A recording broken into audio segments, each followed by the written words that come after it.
Welcome to the Still Not Done podcast for those who have no interest in being average and are constantly chasing improvements in wellness, business, relationships, and life. I'm your host, Weylyn Henry, and I am so happy you're hungry for more.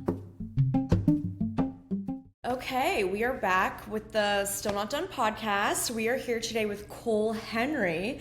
Kohl is the founder of Solace Bands. He's my partner in Weylyn Apparel. He's a little e-com genius. He's a real estate mogul in the making. And most importantly, he's my little brother. So welcome, Kohl, to the podcast. Thank you. Happy to be here. Happy to be one of the first guests. Am I the first guest or have you had a guest? You're the first guest. Yeah, I was just going to say that you're the first guest. What an honor. Happy to be here. Yeah, we'll see how this goes. I haven't interviewed anybody in a very long time since I had that shitty podcast a long time ago. So we'll see how it goes. Okay. Definitely not. I was going to say I'm not an experienced podcaster myself, so we're just going to see what happens. It's all right. I think it'll be great. Okay, so obviously you're my little brother. You're, 5.5 years younger than me? 28.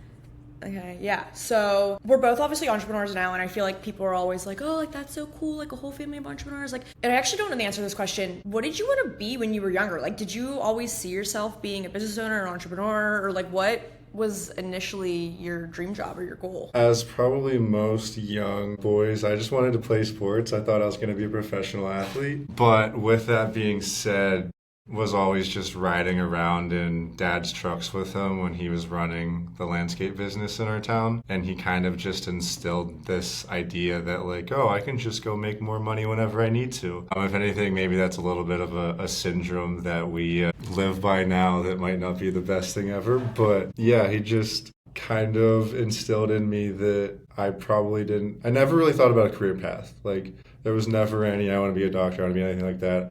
Want to be a professional athlete or run my own business. And then I would say around 10th grade, I realized that I probably wasn't going to do baseball professionally.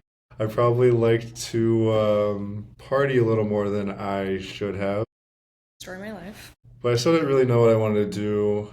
And then I found in my senior year class my senior year in high school, I had an e-com class where we did a stock picking challenge, and I became obsessive over that. It was like Dad with his steps where he's competing, but no one's really trying to compete against him. It was I was competing against everyone, but they didn't know they were competing with me. I didn't know that. I'm pretty sure I actually won the entire grade thing for that semester, but probably. Regardless, yeah, that made me be stocks are really cool. And then so I applied to colleges as a finance major. Then yeah, that was the first time in my life I was saw a career path. I don't know if you want me to keep going on that or not, but well, no, I was going to say, so then what I do think is interesting, so I didn't know you applied as finance. You ended up being an entrepreneurship major, which is cool because I don't even think that was a thing. Not that I would have known that I wanted to do that, but I don't even know if that was a thing whenever I was in school or whenever I started school anyway. So I don't know if you want to touch on that at all, when you decided you wanted to switch to entrepreneurship. Yeah, so at Penn State in the business school, you just take general business education classes and you intend on a major, but you don't actually start doing major specific courses until your junior year. So at the end of my sophomore year, I was still intending to do finance, but I had some credits because I did summer session at Penn State and had some courses from high school. So I was I have some extra credits to play with. Let me find a minor. Went and talked to them about the entrepreneurship minor, and the lady that I was talking to kept talking about courses that I thought were so cool, and then was oh wait, sorry, that's actually only for the major. And I literally walked out of that having no intentions on even considering the entrepreneurship major. I walked out of that 20-minute office talk or just being oh fuck it, I'm switching to entrepreneurship major. Well, there you go, it worked out. I want to rewind a little bit really quick. So you're saying about how being around Dad and him running his own business definitely had a big impact on you. What do you feel do you feel, I don't know, I guess I want to talk a little bit more about our childhood because I feel people always ask me, they're oh, how did you get to this point? And I just feel we have a very probably delusional and positive mindset, and very Dad definitely raised us to be everything's gonna work out. So I kind of just want to like talk on that a little bit more to give your perspective of it, because like even like with Weylyn, like from the beginning, it's just like, oh, I don't know. It's people are like, what if it doesn't work? I was like, what do you mean? Why would it not work? It's gonna work. Yeah, I always tell people that dad raised me with just like he literally just like brainwashed me to think that I was like he Number always one? yeah, that I was like a god. Like Yeah. and I unfortunately for my friends when I was younger that meant that I was a prick. I don't really know if I'm supposed to be swearing on here or not. Yeah, you could swear. I was not necessarily the best friends at all points in my life just because I just like thought that I was the shit. But with that being said, yeah, I don't think that like I'm very happy that that's what he was putting in my head. And then I felt like I could do whatever I wanted because a lot of times in general people are like, what gave you the confidence to like try that? And I'm like, there really wasn't any thought around like it not working out. Yeah, that's what like I don't. It's you actually got me to that movie, that Marty Supreme movie, and that like one quote. He's like she's like, what if it doesn't work? Your little dream doesn't work out. And he's like, that doesn't even enter my consciousness. And I was like, that's how I feel. Like there's not. I don't have any fear that I'm overcoming. It just like doesn't even pop into my brain that like if we were just raised it, like if we want to do something, you just fucking do it. You just figure it out, and it ends up happening. 100%. And yeah, it's funny because I always hear little like therapy, like podcasting that are saying like, oh, like, you know, if you were rewarded for performing well when you were younger, like you're probably like this, blah, blah, blah. And it's like, yeah, like it probably like, we probably were like mentally fucked up a little bit because we were like, it was, we didn't have any roles. We could do whatever we want. It was just be good at sports and get good grades. And like, because of that, like maybe we were a little fucked up, but like it worked out for us. Like I'm happy that that's Dad used to say all the time that like, oh yeah, if you get A's on your report card, like you don't have any rules. But it's kind of funny because I don't even know that he was actually checking my report card. But I did stand by it. Like I did for no reason like get good grades just because I guess Dad said that. And I was like, oh, if I get A's, I can do whatever I want. No, we used to get presents too. I remember this so vividly. Whenever those Razor scooters were a thing, we each got one for our report cards, and we were so young at that point that like those grades don't even count at that point. But we each got a Razor scooter. We each had a different color. There was a red, a green, and a blue for us having good grades. But then Mom made him return them all, and we could only keep one. So we only had the red one, which was probably yours because your favorite color was red. And I just think remember I'm being so honestly pissed. was probably too young to even remember that, but that 100% sounds like Dad. Yeah. Okay, so we'll take a leap forward. So then you studied entrepreneurship, you graduated. After graduation, you never even got a real job. You like went home and worked with Dad for a little bit, and you were like kind of trying to figure things out. And then you were gonna take a job in California for real estate, and then you ended up moving in with me. But I want to talk about that because I feel like that is so, it's like ballsy. And like once again, you know, we were kind of just saying like we don't even like think about the risks, we just do things. But a lot of people would never think about just like right off the bat graduating college and like trying to do their own thing right away. I feel like a lot of people get the normal safe job first and then they start things on their own or whatever. So I want to talk about that experience and what made you like really pull the trigger to be like, no, like let me try this on my own first. Yeah, I think there was a few factors at play that all went in my favor. One, COVID was obviously not a great time for just the human race, whatever you want to call it. But for me, I graduated from Penn State 2020, like in the middle of it. And I actually had gotten a real estate investment job, and it was like commercial real estate, so COVID's like the worst possible time to do that. And yeah, I was basically just sitting at home kind of waiting for that job to happen, working for Dad, making some money while I was doing it. And then after a few months, I was just like, screw this. I'm not even sure that I want to do that anyway. I was more so probably just taking the job because I felt like it was something I was supposed to do. And I think that time, just the timing of COVID and letting me know that I was staying at Dad's rent-free and whatnot, I was just like, I need to figure something out. I didn't know where I wanted to live, but I knew it was in Johnstown. So I just kind of started with like, what can I do that's remote that I can work from my laptop? And yeah, that's kind of how I fell into it. Also, I'm just not very employable, to be honest. I was not very good in job interviews. I always like telling the Geico story. I'm not sure if I want to talk about that or not, but Yeah, do it. basically, I was always a pretty good test taker. Geico on their job applicants, like they like weeded through people in terms of like taking these tests and seeing how well you did. And I scored really well and got through the initial interviews, and they were like, all right, come down to the main office in Fredericksburg, Virginia. You have the job as long as you don't like do something ridiculous. And like they were like, as long as you don't fuck this up, you have the job. And I'm just walking through this massive, just what are like those divider desk things that you would like, just rows and rows of desks. Yeah, cubicles.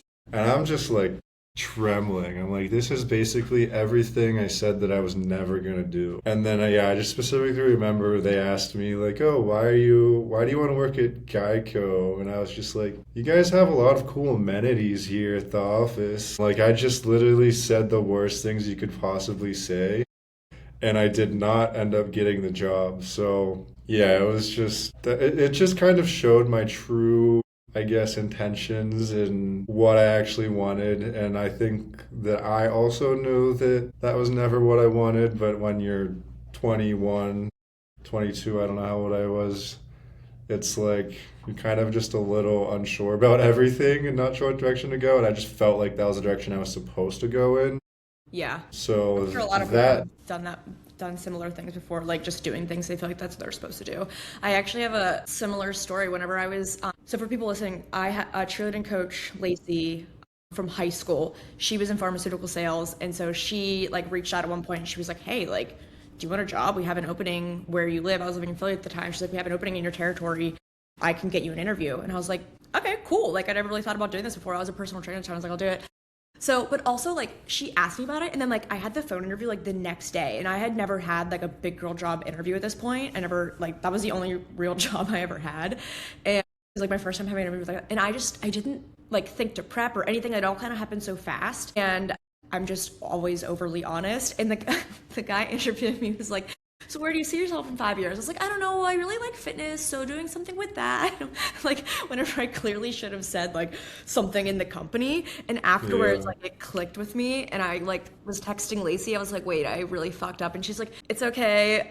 I'll get you another one. So then I got another one, and then I said the right. I had the answers to the test at that point, and I said the right things the second time, and I got the job. But it's so funny that I didn't know you had that situation with Geico. Yeah. No, I just remember going back to my apartment in State College and like telling them, and my roommates were just like, dude, I don't even know how it's possible to be that stupid. We always find a way. Yeah. Okay, so what you got into when you said you were at home at dad's and you wanted to find something online, you found drop shipping is what you initially started with. That was your entry into e-commerce. How did you find out what drop shipping was? Like, I didn't even fucking know what that was, and you were just like, oh, I'm drop shipping. I'm like, what? How did you find that? I feel like any current 25 to like 30-year-old male right now has heard of drop shipping because of, I guess it really wasn't the Miami e-com bros. It was like the LA e-com bros back in the day when we were getting the ads, but everyone tried to sell a course on how to do it. So like I had heard of it, and yeah, I think I was just looking online for what I said about, I knew I wanted to work remote, and I wanted like high upside potential. There was a ton of courses on, or just like videos on YouTube. And yeah, I had this idea in my head that I wanted to try it. And then we were down in the Outer Banks for Dad's 50th birthday. And I got really drunk and was just like, you know what, Dad, I'm not coming to work when we get back. And then when we got back, I was just like, shit, I guess I can't like be a pussy and not like actually show up to work. Gotta follow through. And it was funny because he like came home later that day and he was like, I really thought you were going to show up today. And I was like, nah, I told you I wasn't. But yeah, so then out of nowhere, I'm just like, I had $10,000 saved up and I had no idea what really anything about e-commerce or drop shipping. I was just like, I'm just going to work in here every day and do this for however long it takes. And you figured it out. It all ended well. So then at some point you found a product that worked. And so for people that don't know anything about dropshipping, do you want to explain it briefly? Yeah, so it gets a really bad rap because there are a lot of kids that do it that are really bad about it, but it's essentially kind of being like an affiliate marketer in a way, or just like the middleman between the customer and the manufacturer. So you can just go and take a product. For example, I'm literally reading this book about Jeff Bezos right now. So Amazon started as dropshipping. No one really knows that. He wanted to sell books. Everybody knew that Amazon sold books at the beginning. He didn't own any of the books. So how he did it was he created a website, drove traffic to it, and then when someone ordered a book, he would order that book from a bookstore and just have them ship it straight to it. So you're kind of just like an online marketer. Yeah, it's like an affiliate, which I don't know if your audience knows what an affiliate is, but essentially you're selling somebody else's product, and your bet is that you can pay less to acquire the customer than you can get the customer to pay for the product. So yeah, I don't know if I'm making that very simple or not, but Yeah, so basically, Cole would build a website with whatever product he wanted to try dropshipping at the time, and then he would do the marketing for those products, but he never had to have any of the products himself. They were in a warehouse with another company or whoever was selling them. He was the one making them look cool and marketing them and like getting people to actually like purchase them, and then he didn't have to deal with any of that. So that's what's really cool about dropshipping, is there's not a lot of like risk essentially, other than you're obviously spending money on the ads and things like that, but there's not a whole lot of risk in the sense of you don't have to have any of the inventory yourself. And so that's how you started, and that's how you started to get really good at marketing and everything. And then that turned into, you just found a product that worked and you turned it into what is now Solace bands. yeah, so drop shipping is great to start, as you said, because you don't need upfront capital other than to spend some money on ads. And because the fact that you're essentially selling the same product that other people are trying to sell, you just have to get really, really good at marketing, because that's the only way to do good. So yeah, I did spend $9,000 of the $10,000 I had saved up during like 3 months of building stores and none of them working. So it's definitely not a, hey, yeah, just start drop shipping, you'll start making money, everything's going to be amazing. Like, it's definitely a grind to learn that learning curve. And yeah, basically I got an Apple Watch for that Christmas, and immediately it was like, these bands are pretty bad. It's just a piece of rubber, and Apple's charging $100 for this. And then I went on Amazon, and it was basically just knockoff pieces of rubber that were like $9, and I was like, these aren't very appealing either.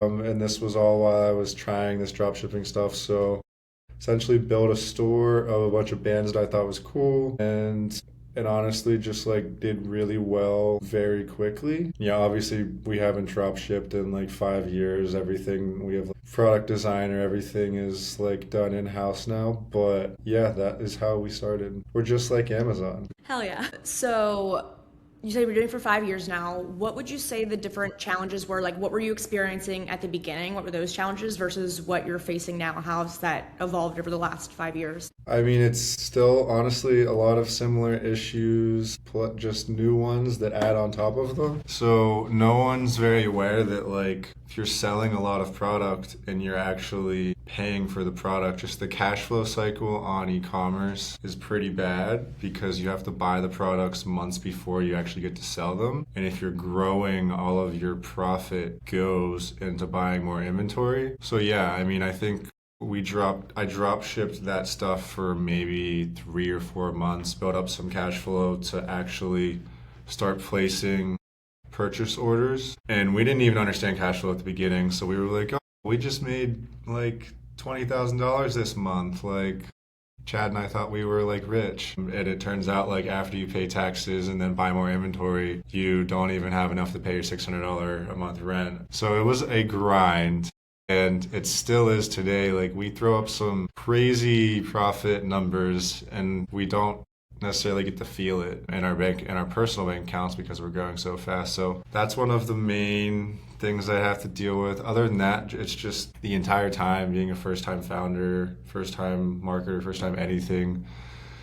There's just every single day there's a new situation that you've never had to deal with before, and you basically just have to get really comfortable in the unknown and just knowing that like you're never really gonna know what you're doing. You have to just be okay with knowing that you're gonna give your best thought and your best guess, honestly, a lot of times. But yeah, there's a lot of just operating in the unknown. One of the newest tasks, or I guess things that I'm having to learn, is growing a team now and like actually being a manager versus me doing it all myself on my laptop. I think we have over 30 people now. So the team is growing pretty fast. And I didn't know you had 30 people. That's huge. yeah, well, we just grew a ton. And so like core marketing team members that I'm actually talking to is probably closer to 15. But we have had to hire so many customer service agents. If any of you guys go on Solace and get an ad, you're probably going to see people complaining about our customer service right now. It's just we grew really fast and we've I think hired probably 9 customer service people in the last like 3 weeks. So I don't even know what the number is. It might be closer to 40 for all I know. That's definitely something that I've become more understanding of now that I have my own business and I've seen you with yours, is that like the whole customer service thing, like, or just like any like little thing that annoys me about a business, like it's not necessarily that the business is like trying to be a piece of shit or whatever it is. Like sometimes, like you said, if you're growing fast, like you just can't always keep up with the demand as quick. Like it takes time to hire the people, and you guys just grew super fast. So it's like a process. It's not just like overnight you guys can handle all this stuff. So I'm definitely more understanding of that. Like sometimes I'm so glad I don't do our customer service anymore. I'm sure you can remember, like I was like getting so upset. Like people were saying to me, like during COVID, packages were getting lost and people were being like so mean to me about it. And I'm like, it's not my fault. The whole thing. So one thing I really want to talk about is, like you were saying, it's been a grind. You know, I've been doing this for a long time, and like I lived with you for a little bit. You lived with me in California, and that was like in the beginning stages. And I would just see you, like you were like, that was back whenever I was fucking around. I wasn't doing anything. Like I thought I was working. I wasn't fucking doing anything. And you would just lock yourself in your room all day. And even now, like I was just living with you for a little bit in St. Pete, and I just like know what your day is like. And you are so dialed in and so focused, and you're always working. You're working into the evenings, blah blah blah. Does it piss you off when people just like, in particular from our hometown, just like think you got lucky? Like, oh, like this kid, like you're just fucking lucked out with this. Like how does that make you feel? Well, yeah, my favorite is that everybody thinks that it's a trend, and like everybody's like, yeah, like what's your next plan? And I'm just like, I don't even want to fully get into it. But yeah, I love when people are just like think that I'm just like riding a trend. And it's like, no, like watch bands we're going to be a full-on lifestyle brand. We're going to sell multiple categories of products. I just keep relating to Amazon. Like Amazon started as a fucking bookstore, and then it's just once you get cash, like elite operators, their goal is just to essentially manage resources, which is how can I use this cash we're generating to keep building. So yeah, there's some really fun plans there. We just hired our lead product designer that's going to do some really cool stuff. So that's my favorite one there. And then 2, yeah, everybody's always like, do you think that you could do this again with another business? And I'm like, well, first of all, I'm a part of multiple businesses that have done 7 figures already. So yeah, I know I can.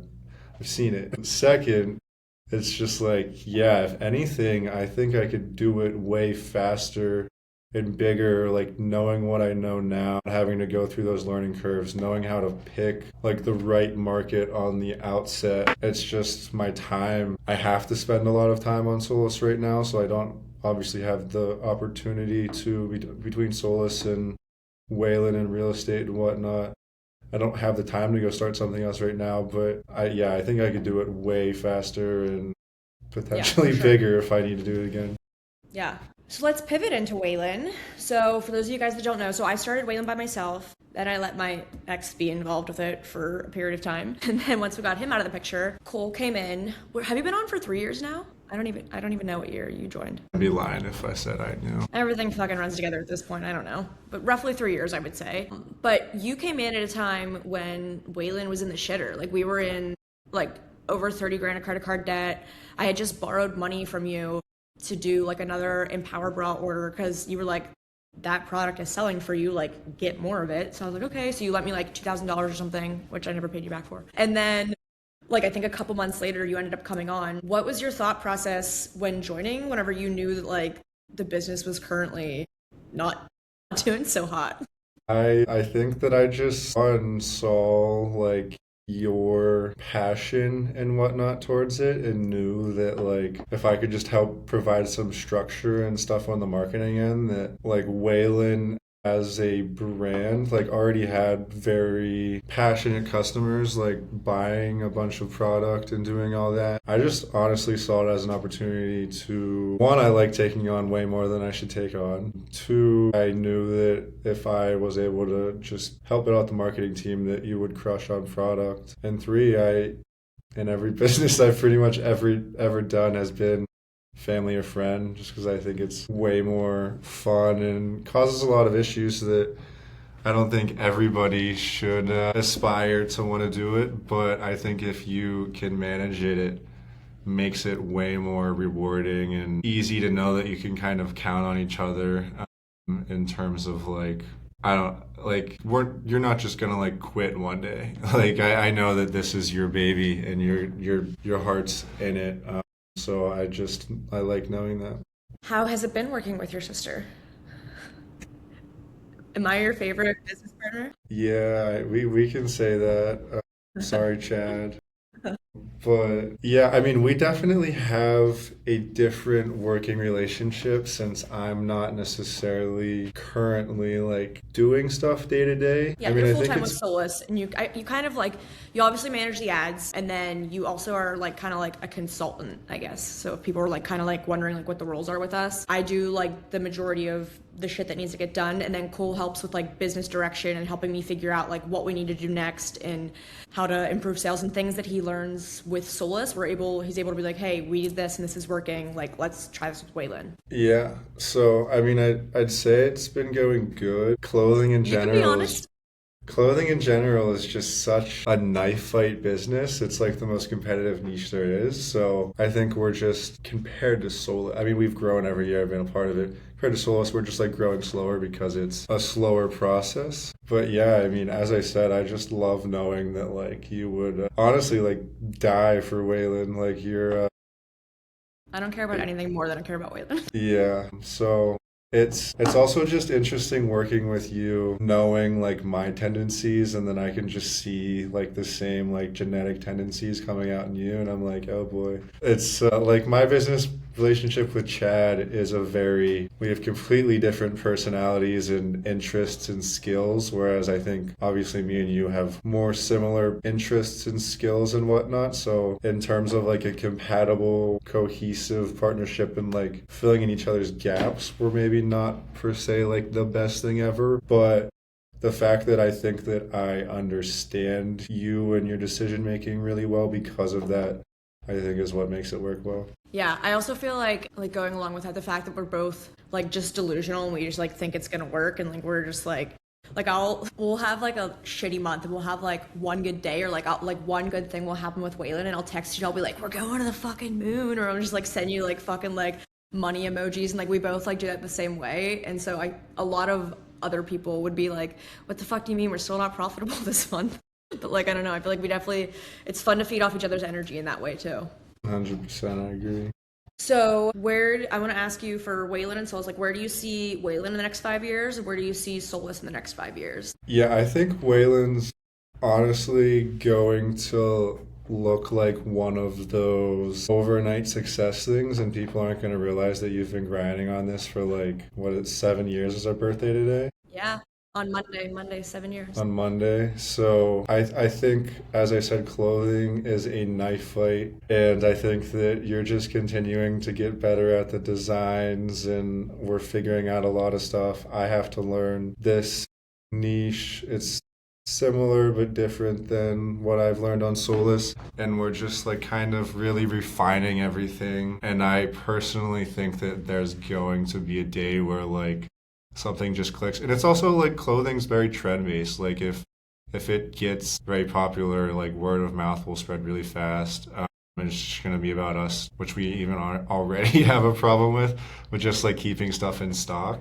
But yeah, in 5 years, I guess if we're going to use that number, Weylyn will very easily be an 8-figure a year brand, and hopefully just providing you an outlet to like obviously create your dream clothing, create everything that you wanted when you were like looking out in the market, and that's why you created Weylyn. And me, I'm just trying to, if anything, play the like enabler role, where I'm just like trying to figure out how to help support you in any way you need to kind of get there. And what about for Solace?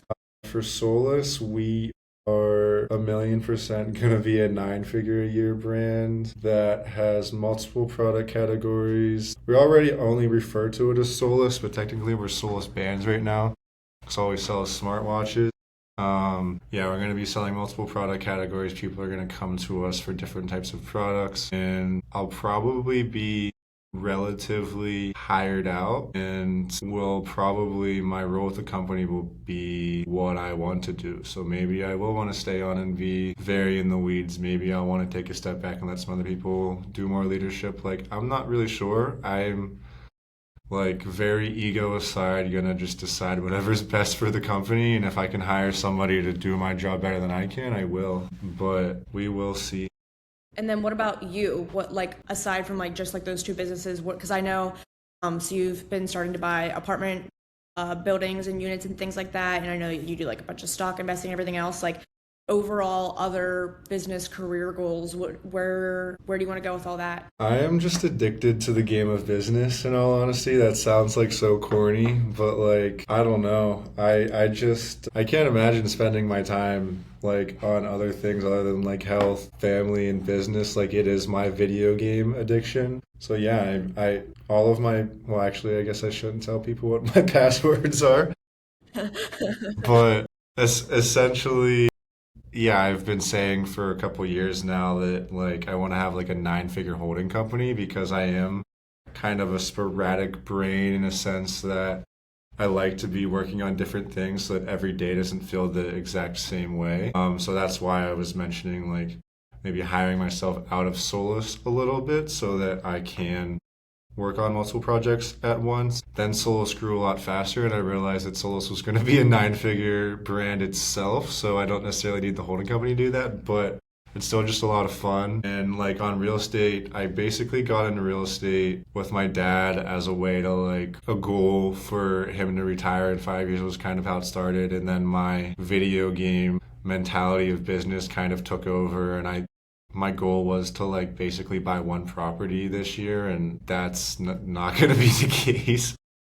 How many Obviously, you bought like one a month, like for the past 3 months, haven't you? we've been buying them pretty fast, but I want you to brag a little. How many do you own now? Unless you don't want to. We only own 5 units, and then we own a commercial property.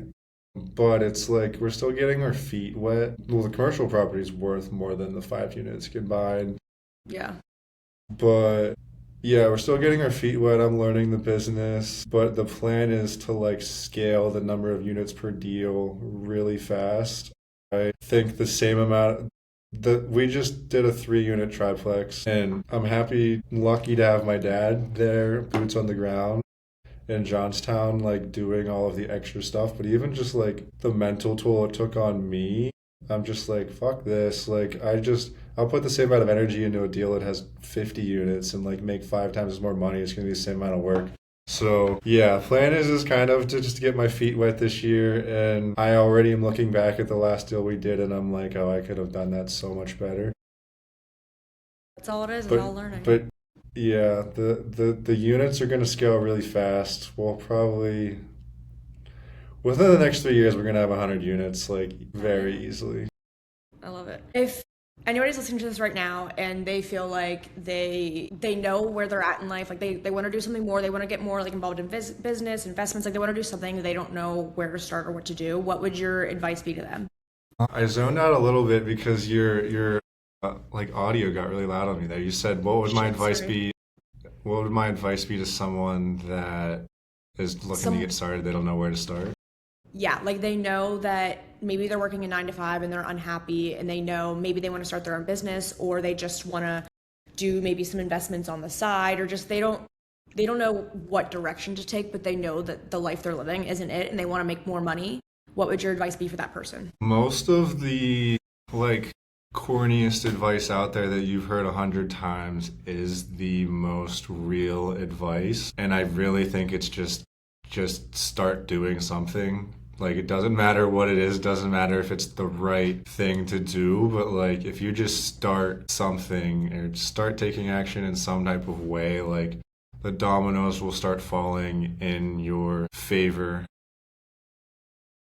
I always say one Yeah. thing leads to another. Like, I didn't know I was gonna have a fucking clothing line, but I just started doing whatever was in front of me, and one thing led to another, and here we. Yeah, 100%. And it's like, there's really no such thing as another corny thing, but like, there's really no such thing as failing. Like, if you start doing something and then a month later you're like, I hate this. I can't believe I just wasted a month doing this. You probably learned so many things and like skills, and even just the fact that you now know that you don't want to do that is a win in itself. So like, you just kind of have to look at everything as growth. That's really all entrepreneurship is it's just a growth journey, a personal growth journey. And that's why I would say like a lot of successful entrepreneur people are probably relatively fit and care about other things in their life too, is because it's just like the same principles that help you succeed in anything. It's just a personal growth journey.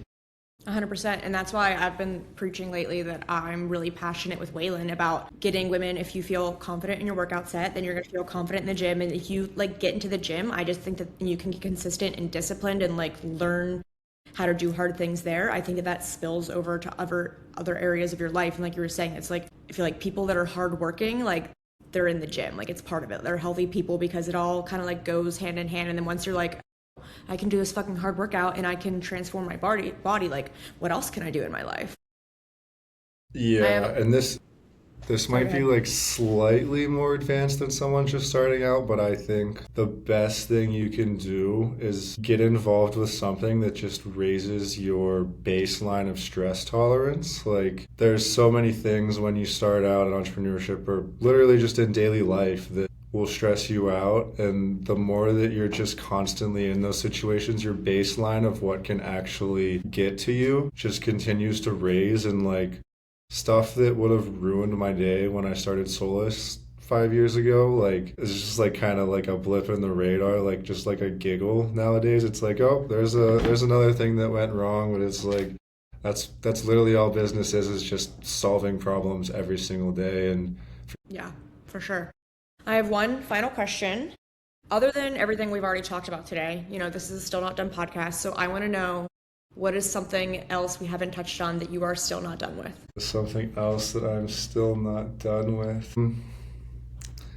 It's a great question. I wish I would have read the notes and been prepared for that one. I'd say I'm just still not done pushing the ball forward in terms of what I think is possible for my life. I think that there's this idea out there that like you have to be, and don't get me wrong, you should be satisfied with progress and all of that, but everybody thinks it's like so negative to like keep raising the bar. And I do think you need to find how to just be happy and grateful with where you're at no matter what you have, regardless of material possessions or any of that. But I think it's fun and exciting to like have goals and want to push yourself. So yeah, I would say that I'm already surpassed all of my original goals, and the scale at which we're doing things is higher than I imagined, but I'm still not done striving for more, just because it's like, what am I going to do? Go sit on the beach every day for the rest of my life? Like, that would just be so boring.